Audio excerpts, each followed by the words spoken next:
Hi, I'm Elizabeth, and welcome to the Business Roundup, where we catch up with the movers and shakers in the business world. Today, joining me is Steve Baue. He's an executive coach and a keynote speaker. Thank you so much for joining us today. Thank you for having me, Melissa. So we were talking a little bit before we started, but I think right now in business and leaders right now, it's really a difficult time to kind of be a leader. You have AI disruption, innovation, digital transformation, and just cultural shifts in the way we do business and with employees. And I want to we're going to dive into that. And I think a lot of executives, kind of are telling me that they just don't know how to move forward, where things are going to go as far as in the future. And it's a world that no longer exists what was previous. We're like kind of starting in a new chapter type of thing. No, you're absolutely right. I mean, it feels like there's more disruption. We've always had disruption as a part of leadership. If you remember, just a couple of years ago, we went through a massive disruption of how we're going to lead workers, and if you go back through the decades, but the leaders I'm working with right now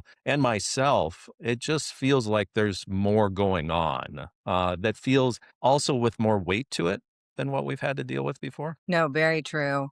And what I like to do too, we're going to dive into some of the, questions and really get into it. But before we kind of do that, do you mind sharing a little bit about your background and just how you got started in the industry and in what you specialize in? Sure. So, when I graduated from college, I had a degree in organizational communications, which I always told people that was really the study of culture.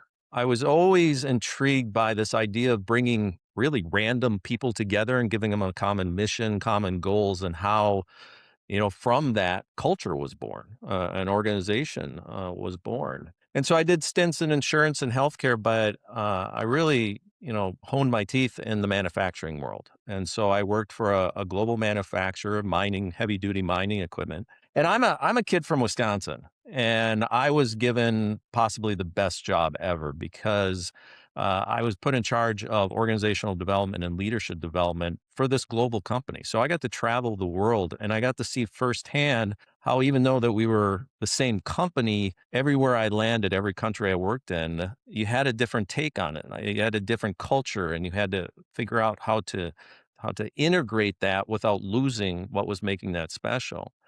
From there, I went to a second global company. This time it was in shipbuilding, worked primarily in a Navy shipyard, a couple of those. And about 11 years ago, I got burned out. And my joke was I got burned out before it was cool to get burned out. And at that time, my wife and I were back in Wisconsin, and I started looking for something small, something that had a greater impact, and ended up buying a mental health benefit company, which was interesting because I'd never run a company on my own before, and I'm not a counselor, but spent the last years absolutely loving the work that we did. I just sold that company on October 1st of this year. In that 11-year period, I had started a second mental health company, but then started to get requests from my manufacturing days to do coaching of leaders. And in turn, I created my executive coaching practice. But now, since I've sold my big benefit company, I shut down the second mental health. I'm now all in on executive coaching for leaders and doing keynotes. That's an amazing journey, and I know, right now we're getting ready to hit like 2026, and leaders are, as far as leadership development, I'm sure that's changed. Like what it Yeah. is to be a leader. A lot of people said, you know, I think they're still trying to figure that out. What are some of the changes that you see within that, Yeah. like that you're noticed? Right.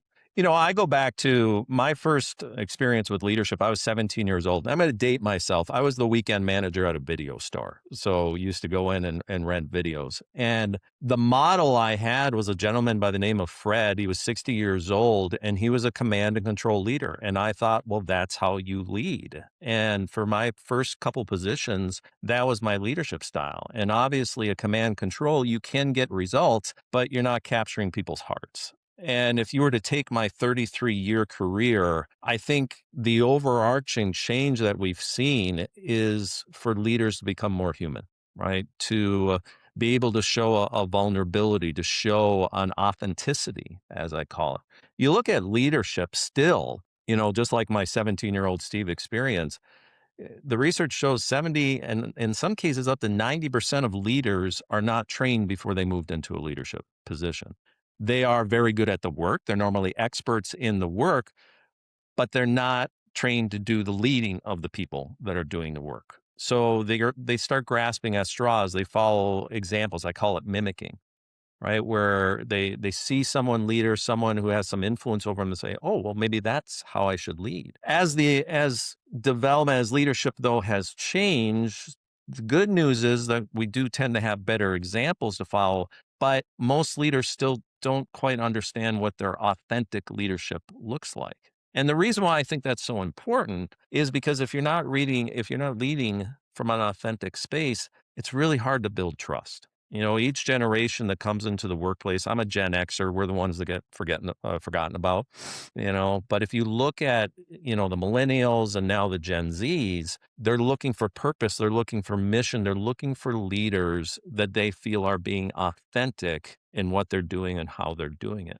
And so to answer that question, the changes that we've seen, I think, are moving from this idea that leadership is something that I do to a person into this idea that leaders is something of who I am that attracts people, right? And allows them to see themselves in what we're trying to. That makes sense. And with the work you do with executives, what do you see as the biggest gap between what leaders and like are trained for and what kind of job they actually do on a daily basis? Well, again, you go back to that, 70, 90%, depending on what's research of people that aren't trained in leadership. And then once you're in an organization, those numbers stay relatively the same as far as being trained once you're in a leadership position. And so a lot of time the executives, and again, I'm working C-suite level. These are 100 million, $1 billion companies that I'm coaching executives. They still can't articulate what their leadership is. And that's normally where I start my coaching with them.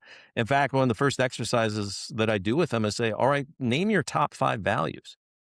And most leaders struggle to do that. But if you think about your value system is really what's driving your behaviors, whether you're conscious of it or not, it is what is informing your decisions. It is giving you what your outlook is. And so oftentimes the first thing that we do is we look at, okay, what are your values? What is driving your leadership? The second thing I always tell leaders and that we have to articulate and work on is finding what is their leadership style. And we start with that values, but how do you tend to show up? Especially how do you show up when there's no stress or pressure? Well, how do you show up consistently? Because that's what employees get used to. And I I say this somewhat jokingly that, you can be an ass of a leader as long as you're consistently an ass. Right? Because there's nothing worse. I've worked for bad bosses. You figure it out, right? You figure out how to work for that person. But all of a sudden, if they show up someday and they're bringing donuts and all of a sudden they're a really nice leader, that throws you off, right? And so my second thing normally with leaders is figuring out what is their leadership style that they can practice consistent. And then the third part is, again, top 3 things I'm working on with executives is what I call solving for why. And that is to make sure that you understand the purpose, the mission, the reason that we're doing this work, the reason why we're doing it this way. So then you can articulate that to the employees, to the teams. If a leader can't solve for why, if a leader can't explain that and explain it well, it's really hard to ask then an employee to be able to give their all, to bring their best self to that work. So high level, those are the 3 things. You go down a level or 2, it's how those 3 things come across, right? Communication, strategy, team building, all of those, what we call typical leadership behaviors. But the things that I find leaders benefit from the most is going back to that articulated value system, the consistency of their style, and being able to explain why something's in. And I think that's a good point too, because not everybody is going to lead in the same way. And there is no, like, do you feel like you shouldn't try to be somebody else? I mean, Yeah. yeah, be effective, like the leader that you are. Right. That we have a workforce of accidental leaders. That's what we have. I mean, leadership's the only thing where we skip the training but expect mastery of it, right? We don't not train a chef and then ask for a 5-star meal, right? There's an education, there's training comes along with that. So we put this pressure onto leaders to be really good leaders, but that impact on others has to come from who they are. But because there's that lack of training, they tend to mimic what's around them. And listen, employees, we're smart people, right? We can tell when someone's behaviors are lining up with their words and when they're not. When someone really feels what they're saying versus thinking that this is what should be said. There's a difference there. And again, we go back to that trust factor, right? If I want to build trust, people have to believe that I'm truly speaking from my heart. And that's probably is that now if you had to say, like, when you're working with leaders, what are some of the top things that you tell them? Is trust one of them, one of the top ones that Oh, you yeah, absolutely. Let's take the example. You mentioned AI, right? The AI disruption that we have at the beginning. I work for a company, working with a company right now. There's an executive, I'm not coaching them, but there is an executive who found ChatGPT probably about 6, 7 months ago. And overnight, their emails went from, this very basic couple of sentences to now 3 paragraphs, bullet points, things are bolded, there's emojis, right? And I have to, knowing the executive as much as I do, I have to believe they looked at it and said, wow, look at this incredible tool. It's helping me communicate as a leader. You look at his team, though, that team is going, he's using ChatGPT. Yeah, right. We've never seen this person write this way. We've never seen this person talk this way. And so that trust every time he sends an email out is getting eroded a little bit because they're like, this isn't him.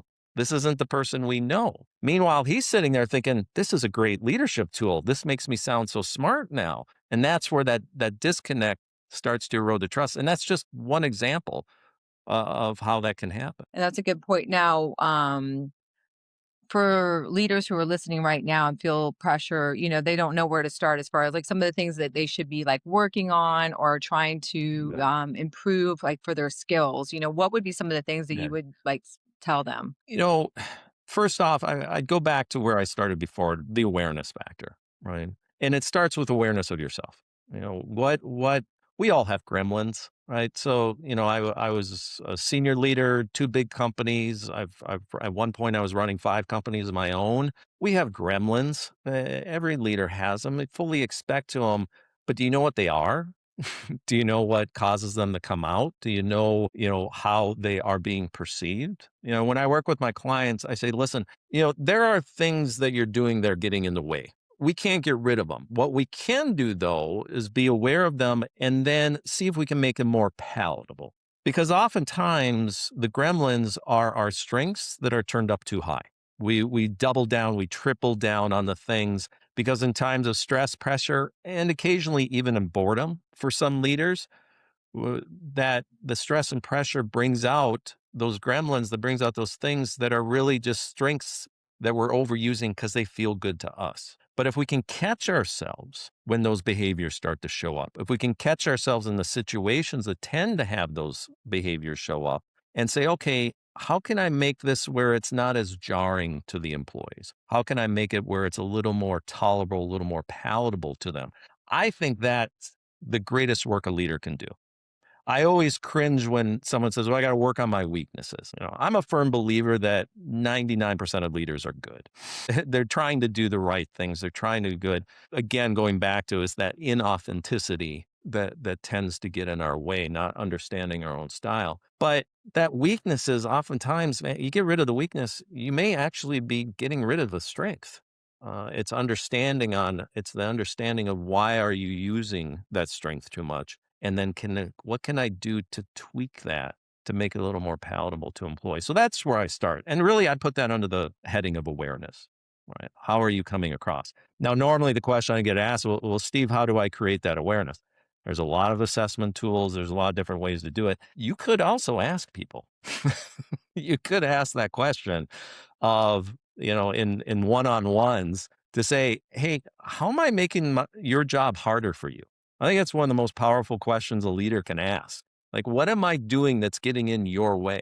And if you can ask that question and ask it in a way where someone feels safe in giving you an honest answer, man, you can really get some interesting insights from that. And that will start to clue you in on those things that, again, may be giving you comfort, but may be tripping up. And that's a good point too. A lot of times, like if you had to say like the top like 5 qualities of a good leader, what would you say would be those qualities, you know? And they all could be different. Yeah.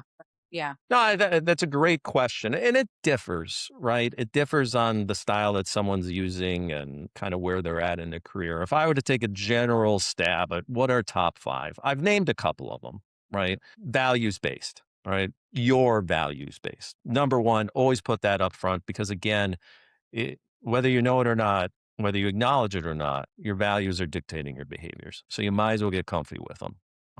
The second thing is that willingness to be open, willingness to create a space where someone can tell you like it is, where you are promoting honesty with it, and that you are willing to open yourself up for feedback that may not always feel comfortable. Third thing is I'm a guy. I have 2 degrees in communication. I think any investment in communication skills is an investment that is worthwhile. Just make sure it's just not cut and paste out of Chat GBT. It's interesting. I'm 55 years old. I'm starting to get into that old man get off my lawn, type mentality on certain things. Technology is like, oh, geez, we need another version of this. I'm fine with the one we have. But I've been fascinated, especially with Chat GBT. I use it to help with my communications. I use it to help with a lot of different forms of my communication. But I'll tell you, the one thing that I did was I took a class in it and I learned how to teach ChatGPT to think like me and to write like me. And I use it as a thinking partner versus as a replacement for my brain, which unfortunately you see some leaders doing. But again, that's back to that communication skills. I think ChatGPT AI can be a real aid to help promote clarity, but it still has to be you that's behind it. You can't outsource it. Fourth thing I would go to, I go back to that idea where we talked a little bit about the consistency. My take on that for a top 5 thing though would be that consistency in showing people that you have a heart, that there is an empathy behind it, that you're able to put yourself into someone else's shoes to understand how something can affect them. We hear, I just was reading a story about a company that had record sales, and the CEO put out the Christmas letter. And in it, he talked about going on the ski trip with his family over the Christmas break. And the employees were celebrating with a pizza party of these record sales. And so that disconnect that happens, that ability to say, wait a minute, this probably isn't going to resonate right. This may be doing more damage than it is that I intend it to do. Ultimately, it's about caring for other human beings. Um, you could say that I was softened by owning 2 mental health companies. That's certainly when you work with counselors day in day out, and your whole mission is to serve others. It does humble you. It does give you a greater awareness. But I will tell you what I've taken from that. I wish I would have had back in my manufacturing hard driving days, right? That it's okay to have a heart. It's okay to be empathetic. It's okay to show that you care for others. I used to tell my employees that I love them. I would say it platonically, but I would actually use the word love. And I was a VP of HR that was saying that. But when you build up enough credits with people and trust, people understand how to take that. That's ultimately care. And then the last thing is, and I say this, we're in business, right?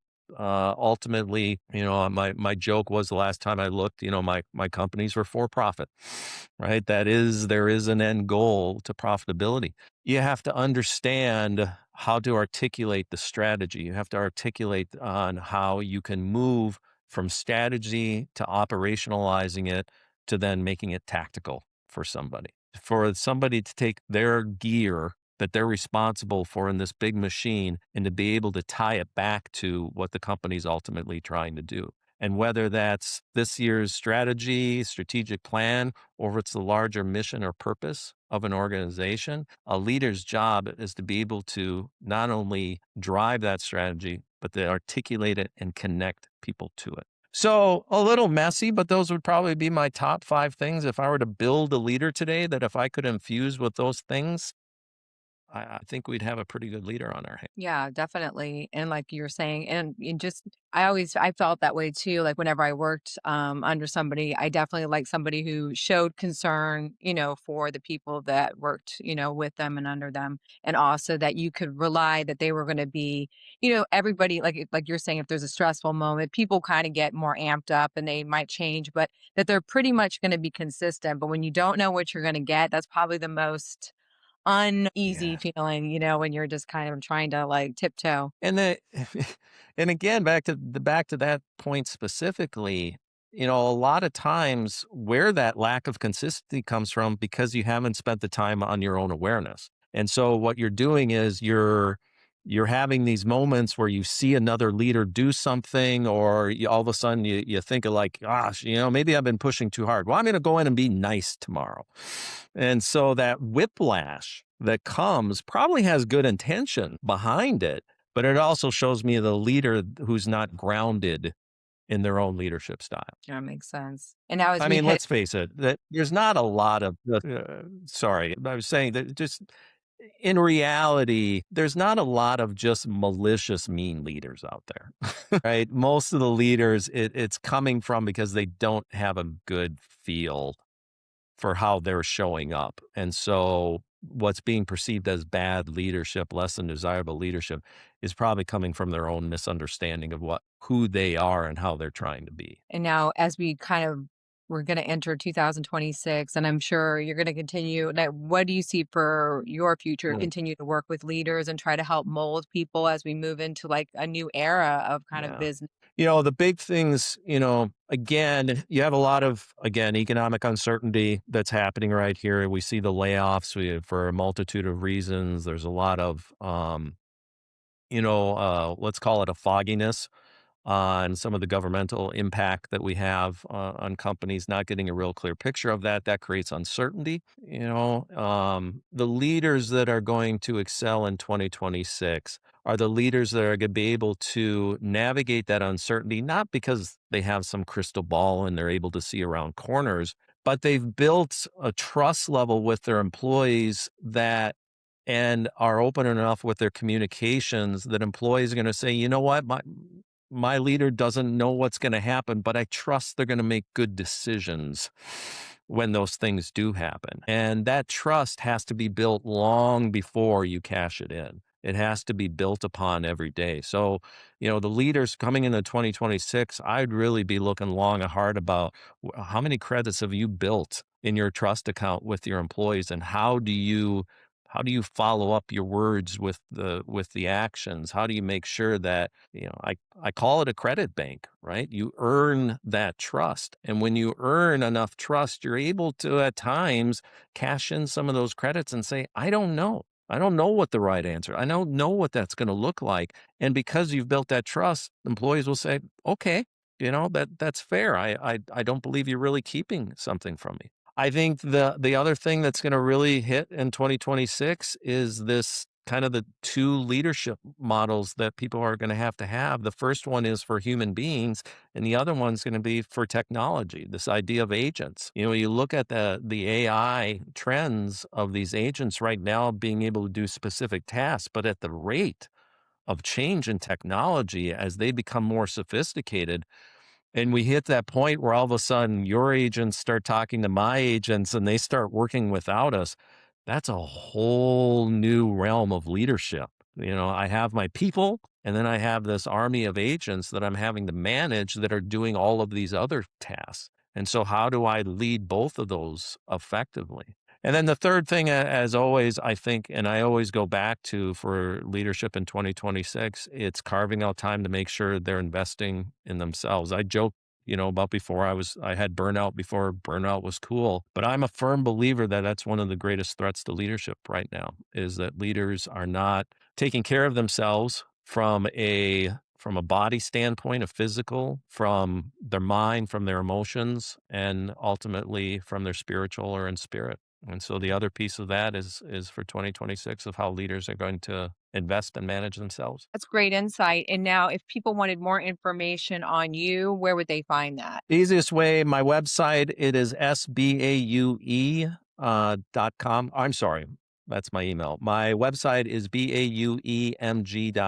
That's BAUEMG.com. Otherwise, I am the only Steve Baue on the internet. It's BAUE. I'm the only one. So I get to have at least the first 2 pages of Google.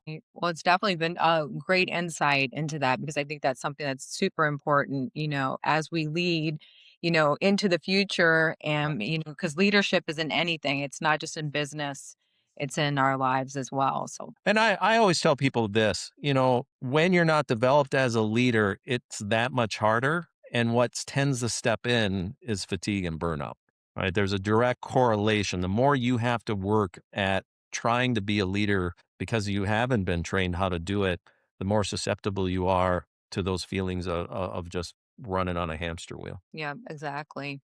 No, well, I appreciate you joining us ahead of the holidays. And I hope you'll come back in the future and we can talk a little bit in 2026. I'd love that, Melissa. Thank you very much for your time. Thank you very much. Thank you for joining the Business Roundup, where we always try to bring you interviews with some of the leading people in business, whether it be technology, finance, or energy.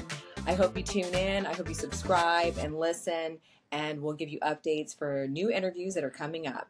Until next time, I'm Melissa Bill.